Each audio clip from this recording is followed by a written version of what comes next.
பொங்கல் பரிசு தொகுப்பு வழங்கும் திட்டத்தை முதலமைச்சர் மு க ஸ்டாலின் தொடங்கி வைத்தார். ஆக தன்னுடைய சுயநலத்திற்காக தருகிறாரா? இதுதான் என்னுடைய கேள்வி. அப்படியா?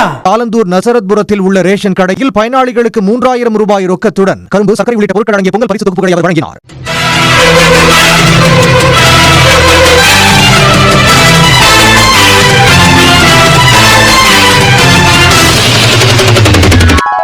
Flashback. 5000 ரூபாய் தரணும்னு நான் தொடர்ந்து சொல்லிட்டு இருந்தேன். பொங்கல் பண்டிகைக்காக ரூபாய் 2500 தரப்போவதாக இன்றைக்கு அறிவிச்சிருக்கிறார். மக்கள் கஷ்டப்படுகிற போது தரல.